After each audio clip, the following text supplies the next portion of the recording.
여기 프랑스 올림픽 경기장, 우리나라 안세영 선수의 인터뷰를 보며 한국을 크게 비난하는 중국인 여대생이 있습니다. 이 기사 후 중국으로 그녀를 데리고 올 거라는 말도 안 되는 이야기를 하고 있는데요. 과연 중국에서는 어떤 이야기가 오가길래 이런 이야기를 하는지 오늘의 이야기 들어보겠습니다. 안녕하세요. 제 이름은 클레어입니다. 저는 파리 소르본 대학교에서 국제관계학을 공부하는 22살 학생이에요. 사실 저는 한국에 특별한 애정이 있답니다. 이는 제 가족사와 깊은 연관이 있어요. 제 할아버지께서는 한국 전쟁 당시 프랑스군의 일원으로 참전하셨거든요. 할아버지는 전쟁의 비극 속에서도 한국인들의 강인함과 따뜻함에 깊은 인상을 받으셨다고 해요. 할아버지는 전쟁이 끝난 후에도 한국과의 인연을 이어가셨어요. 한국의 전후 복구를 돕는 국제지원단체에서 일하시면서 그곳에서 할머니를 만나 결혼까지 하셨죠. 할머니는 한국인이셨어요. 그래서 저의 아버지는 한국과 프랑스의 혼혈로 태어나셨고, 저 역시 4분의 1은 한국 피가 흐르고 있답니다. 어릴 적부터 저는 할아버지와 할머니의 이야기를 들으며 자랐어요.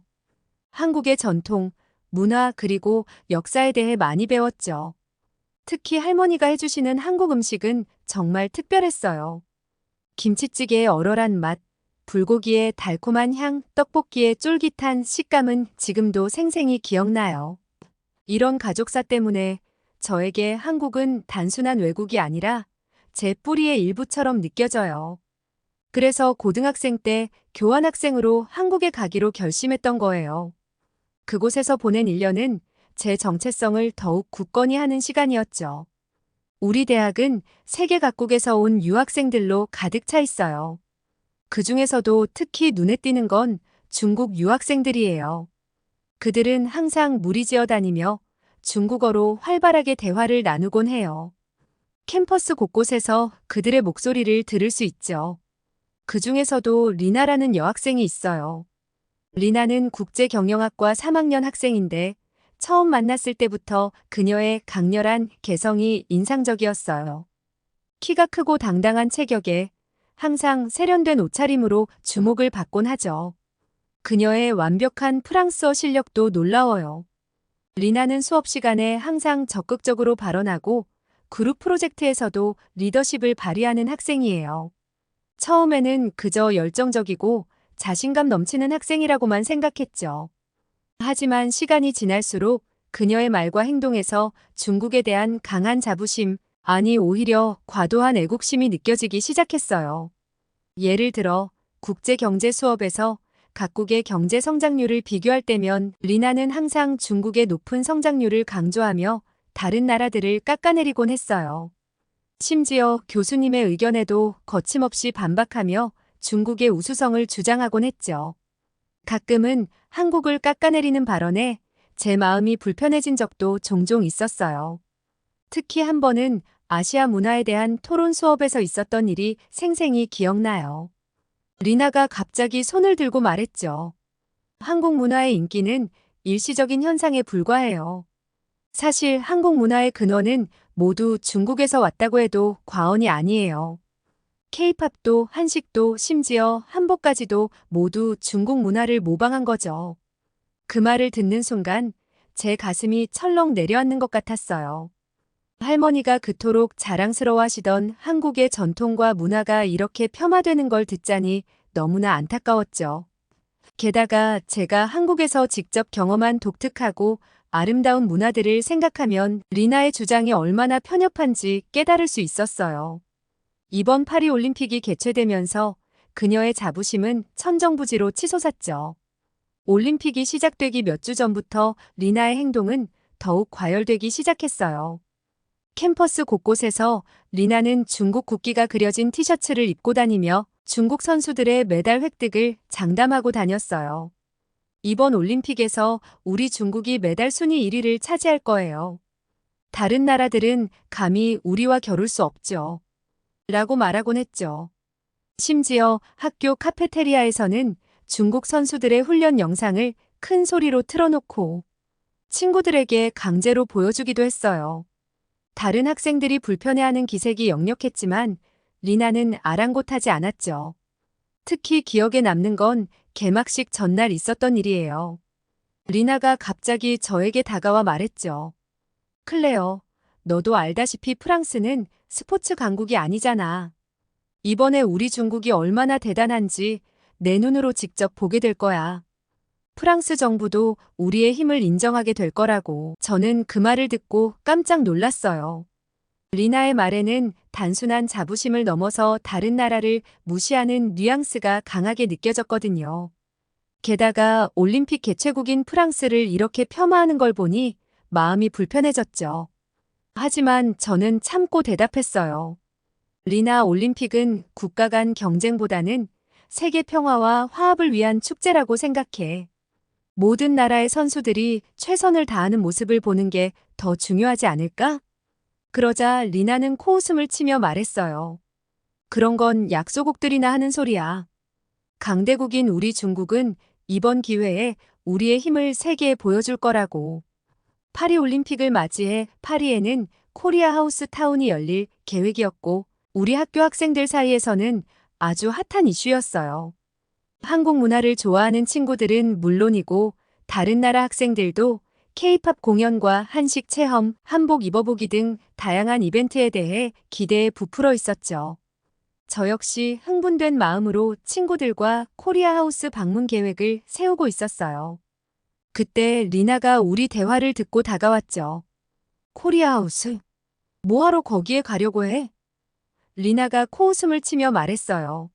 한국 문화라고. 그게 다 어디서 나온 줄 알아? 리나의 태도에 저는 조금 당황스러웠어요. 무슨 말이야, 리나? 그러자 리나는 거만한 표정으로 말을 이어갔어요. 너희들도 알아야 해. 동양 국가 중에서 중국이 최고야. 한국은 역사적으로 중국의 속국이었어. 그들의 문화라는 것도 다 중국에서 비롯된 거라고. 리나의 말에 주변 친구들의 표정이 굳어졌어요. 특히 한국 유학생인 지수의 얼굴이 붉어지는 게 보였죠. 저는 침착하게 대응하려 노력했어요. 리나, 그건 너무 편협한 시각이야. 모든 문화는 서로 영향을 주고받으며 발전해. 하지만 그렇다고 해서 한 나라의 고유한 문화적 가치를 부정할 순 없어. 그러나 리나는 아랑곳하지 않고 계속해서 말을 이어갔어요. 한복? 그건 우리 한푸에서 나온 거야. 김치? 우리 파오차이를 베낀 거고. 케이팝? 중국 고대 음악의 변형일 뿐이야. 이런 걸 보러 가겠다고? 차라리 우리 중국관에 가봐. 진짜 동양 문화의 정수를 볼 수 있을 거야. 리나의 말에 지수가 참지 못하고 나섰어요. 그건 사실이 아니에요. 한국 문화에는 고유의 역사와 전통이 있어요. 우리도 다른 문화를 존중하듯이 당신도 우리 문화를 존중해 주셨으면 좋겠어요. 저는 할머니가 한국 분이시지만 사실 한국의 역사에 대해서는 제대로 알지 못해 리나의 말에 즉각적으로 반박하지 못했어요. 그래서 지수가 나서서 말해주니 정말 든든했죠. 지수의 말을 들으며 저는 마음속으로 할머니의 모습을 떠올렸어요. 할머니께서 항상 자랑스럽게 이야기하시던 한국의 역사와 전통, 그리고 제가 한국에서 직접 경험했던 풍부하고 독특한 문화들. 이 모든 것들이 단순히 다른 나라의 모방이라고 치부되는 걸 듣자니 마음이 아팠습니다. 저는 용기를 내어 말했어요. 리나, 나도 한국 문화에 대해 잘 알지는 못하지만 적어도 내가 경험한 한국은 너의 말처럼 단순히 중국 문화를 따라 한 게 아니야. 각 나라마다 고유의 역사와 전통이 있고 그걸 바탕으로 독특한 문화를 만들어 왔을 거야. 그러자 지수가 제 말에 힘을 보태며 덧붙였어요. 맞아요. 예를 들어 한글은 세종대왕께서 만드신 독창적인 문자체계예요. 세계적으로도 그 과학성과 우수성을 인정받고 있죠. 그리고 김치나 한복 같은 것들도 한국의 기후와 생활 양식에 맞게 발전해 온 고유한 문화랍니다. 리나는 여전히 믿지 않는 듯한 표정이었지만 주변의 다른 친구들은 지수의 설명에 관심을 보이기 시작했어요. 저는 이 기회에 제 경험을 나누고 싶어졌어요. 내가 한국에 교환학생으로 갔을 때 정말 많은 것들을 배웠어. 예를 들어, 한국의 정문화는 정말 특별했어. 이웃들끼리 서로 도와주고 나누는 모습, 그리고 손윗사람을 공경하는 문화, 이런 건 단순히 다른 나라의 영향만으로는 설명할 수 없는 한국만의 독특한 문화라고 생각해. 리나는 여전히 납득을 못하는 눈치였고, 우리는 이제 그녀의 말을 무시하기 시작했어요. 그녀의 편협한 시각에 지친 우리는 더 이상 논쟁하지 않기로 했죠. 대신 우리는 올림픽을 즐기는 데 집중했어요. 그렇게 파리 올림픽이 시작됐고, 며칠 전 중국과 한국의 배드민턴 경기가 있었어요. 한국 배드민턴 여자 단식에서 28년 만에 금메달이 나왔죠. 그 순간을 TV로 지켜보면서 우리는 정말 소름이 돋았어요. 한국 선수 안세영의 마지막 득점 순간, 우리 모두가 자리에서 벌떡 일어나 환호성을 질렀죠. 특히 지수는 눈물을 글썽이며 감격해했고, 저도 할머니 생각이 나서 가슴이 뭉클해졌어요. 할머니께서 이 모습을 보셨다면 얼마나 자랑스러워 하셨을까 하는 생각이 들었죠. 그런데 경기가 끝나고 안세영의 이야기를 듣게 되었을 때 우리는 정말 충격을 받았어요. 안세영 선수가 겪은 어려움은 단순히 개인의 부상 문제를 넘어서 한국 배드민턴 협회의 구조적인 문제점을 드러냈기 때문이었죠. 안세영 선수는 인터뷰에서 협회의 비합리적인 운영 방식과 선수 관리 체계의 문제점을 지적했어요. 부상 관리와 재활 과정에서 적절한 지원을 받지 못했고, 무리한 일정 강행으로 인해 선수들의 건강이 위협받고 있다는 사실이 밝혀졌죠. 심지어 협회 고위 인사들의 비리 의혹까지 제기되면서 한국 스포츠계의 고질적인 문제들이 수면 위로 떠올랐어요. 이 기사를 접한 리나는 한국의 문제점을 지적하며 비난하듯 말했어요. 그녀는 한국이 스포츠 선수들을 제대로 대우하지 못하면서 지속적인 성과를 내기는 어려울 것이라고 주장했죠. 더 나아가 안세영 같은 인재는 중국으로 데려와야 한다고 말했어요. 리나의 말에는 여전히 우월감이 묻어났지만 이번에는 조금 다른 뉘앙스가 느껴졌어요. 그녀의 목소리에서 안세영 선수에 대한 일종의 연민과 동시에 그녀의 재능을 인정하는 듯한 톤이 묻어났거든요. 리나는 중국에서라면 안세영 같은 선수가 최고의 대우를 받으며 기량을 마음껏 펼칠 수 있을 것이라고 주장했어요. 중국은 스포츠 인재를 소중히 여기고 국가적 차원에서 지원한다며 한국에서 고생하느니 차라리 중국으로 와서 훈련하는 것이 안세영 선수를 위해서도 더 좋을 것이라고 말했죠. 사실 이 부분에서는 인정할 수밖에 없더라고요. 한국의 양궁협회 시스템과는 달리 배드민턴 협회는 정말 문제가 있어 보이긴 했죠.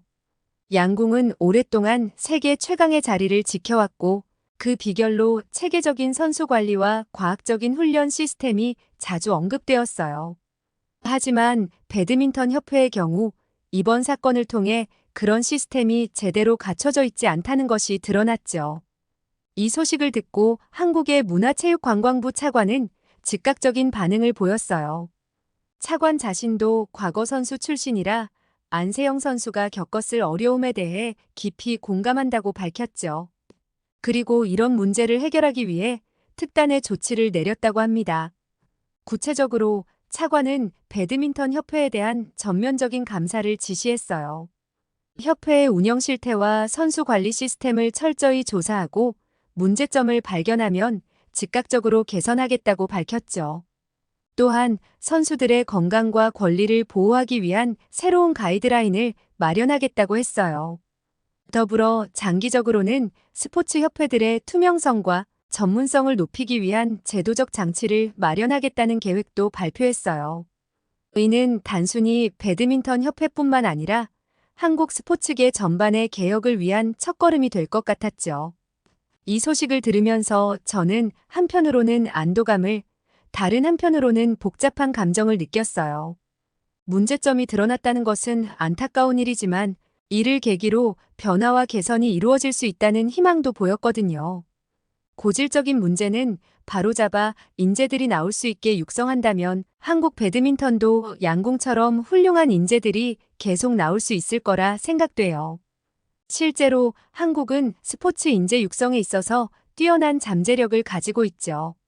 양궁의 경우 체계적인 선수 발굴 시스템과 과학적인 훈련 방법, 그리고 선수들의 정신력 강화 프로그램 등이 세계적인 성공의 비결로 꼽히고 있어요.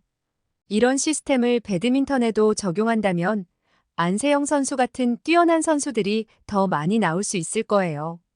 특히 한국의 교육열과 스포츠에 대한 열정을 고려하면 제도적 뒷받침만 제대로 이루어진다면 배드민턴 분야에서도 세계 최고 수준의 선수들을 지속적으로 배출할 수 있을 것 같아요.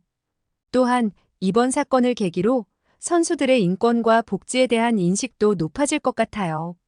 단순히 메달을 따는 것을 넘어서 선수들이 건강하고 행복하게 운동할 수 있는 환경을 만드는 것이 중요하다는 인식이 확산되고 있죠. 이런 변화들이 실현된다면 한국 배드민턴은 물론이고 다른 종목들에서도 더 많은 선수들이 자신의 잠재력을 마음껏 발휘할 수 있을 거예요.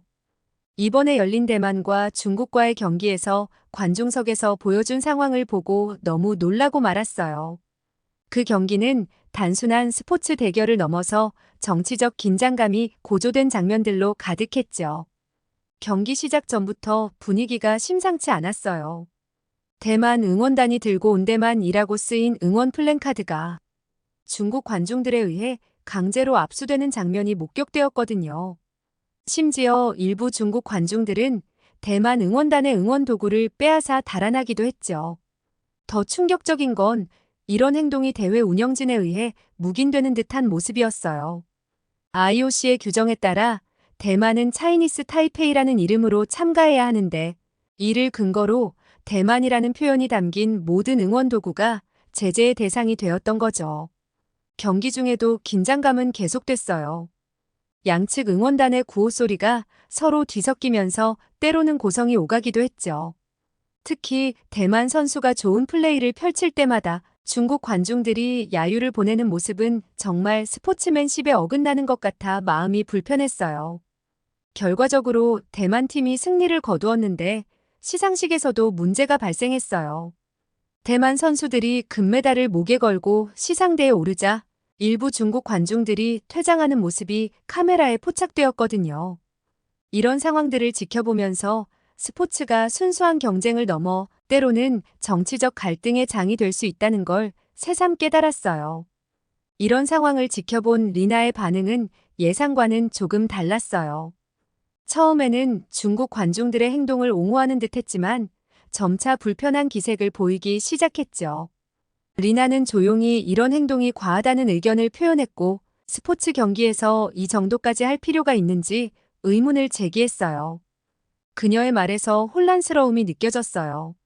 평소 자국에 대한 강한 자부심을 보이던 리나였지만 이번 사건은 그녀의 가치관에 균열을 일으킨 것 같았죠. 며칠 후 리나는 대학 동아리 모임에서 이 문제에 대해 토론을 제안했어요. 그녀는 애국심과 스포츠맨십 사이에서 어떤 균형을 찾아야 할지 진지하게 고민하는 모습을 보였죠. 특히 놀라웠던 건 리나가 대만 학생들에게 직접 사과를 했다는 거예요. 그녀는 자신이 이전에 한국과 다른 나라들을 폄하하는 발언을 한 것처럼 중국 관중들의 행동도 잘못됐다고 생각한다며 미안함을 표현했어요. 이런 리나의 모습은 그녀가 점차 변화하고 있다는 걸 보여줬어요. 그녀는 여전히 자국에 대한 사랑이 강했지만 이제는 다른 문화와 국가도 존중해야 한다는 걸 깨닫기 시작한 것 같았죠.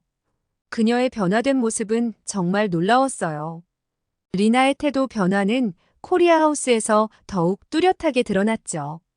이전과는 달리 그녀는 한국에 대해 우호적인 태도를 보이기 시작했어요. 코리아 하우스를 방문했을 때 리나는 한국 문화에 대해 진심으로 관심을 보였어요. K-팝 공연을 즐겁게 관람하고 한식을 맛보며 긍정적인 반응을 보였죠. 심지어 한복 체험 코너에서는 직접 한복을 입어보기도 했어요. 그녀가 한복을 입고 찍은 사진을 SNS에 올리는 모습을 보고 우리 모두 놀라움을 감추지 못했죠. 리나는 한국 선수들의 경기를 응원하기 시작했고 그들의 성과에 대해 진심 어린 축하를 보내기도 했어요. 우리는 그녀의 변화 있는 태도에 놀라며 이젠 그녀가 생각했던 세상에서 다른 시선들을 받아들이는구나 느꼈고 그녀가 세상으로 깨우쳐 나오길 원했죠. 사실 그 전에는 그녀와 어울리고 싶지 않았지만 변화되는 리나의 모습을 보며 함께 해봐도 괜찮을 것 같다는 생각이 들었어요. 중국과 대만 경기에서 보았던 불미스러운 모습들이 리나에게 큰 변화를 일으킨 것 같아 너무 다행이었죠. 그 사건을 계기로 리나는 자신의 편견을 돌아보고 다른 문화를 존중하는 법을 배운 것 같았어요. 리나의 이런 변화에 그녀에게 부정적이었던 친구들도 조금씩 마음을 열기 시작했어요. 처음에는 리나의 갑작스러운 변화를 의심스러워했지만 그녀의 진심이 느껴지자 점차 그녀를 다시 보기 시작했죠. 특히 지수는 리나에게 먼저 다가가 대화를 나누기 시작했어요. 두 사람은 서로의 문화에 대해 이야기를 나누며 오해했던 부분들을 하나씩 풀어나갔죠. 이런 모습을 보며 우리 모두는 문화 간 대화와 이해의 중요성을 다시 한번 느낄 수 있었어요. 프랑스 파리 올림픽은 각 나라와 서로의 관계에 대해 다시 한번 배울 수 있는 장이 되었던 것 같아요. 국가 간의 갈등과 화합, 문화적 차이와 이해 등 다양한 측면에서 많은 교훈을 얻을 수 있었죠. 하지만 안타깝게도 이번 올림픽이 역대 최악의 올림픽으로 보도되고 있는 점은 부인하기 어려워 보여요. 특히 한국에 대한 무례한 처사들이 너무 많아 일일이 나열하기 힘들 정도라는 점은 정말 유감스러운 일이에요. 치안 문제, 선수촌 관리 미흡, 일부 국가에 대한 차별적 대우, 그리고 개막식에서의 실수 등 여러 가지 문제점들이 지적되었죠. 이러한 문제들은 올림픽의 기본 정신인 평화와 화합, 공정한 경쟁을 해치는 요소들이었어요. 다행히 이런 상황 속에서도 한국 경찰의 활약이나 선수들의 선전, 그리고 코리아하우스의 성공적인 운영 등 밝은 면도 있었죠. 이런 점들은 어려운 상황 속에서도 빛을 발했어요. 다음에 열리는 파리 동계올림픽에서는 이번의 실수와 문제점들을 교훈 삼아 더 나은 대회가 되기를 바라요. 프랑스가 이번 경험을 바탕으로 더 철저히 준비하고 모든 참가국과 선수들을 공정하게 대우하는 진정한 올림픽 정신을 구현하는 대회가 되었으면 좋겠어요. 무엇보다 스포츠를 통한 국가 간의 화합과 이해, 그리고 평화의 메시지가 더욱 강조되는 올림픽이 되기를 희망합니다. 이번 파리 올림픽의 교훈을 바탕으로 앞으로의 국제 스포츠 대회들이 더욱 발전하고 성숙해질 수 있기를 기대해 봅니다. 오늘은 프랑스에서 온 사연을 들어보았는데요. 파리 올림픽으로 인해 그 어렵다던 중국 사람의 인식과 사상을 바꾸게 된 것 같아 신기하고 잘된 일이라는 생각이 드네요. 오늘의 사연이 마음에 들었다면 구독과 좋아요 눌러주세요. 사랑합니다, 여러분. 더운 무더위 조금만 견디고 모두들 건강하셨으면 좋겠어요.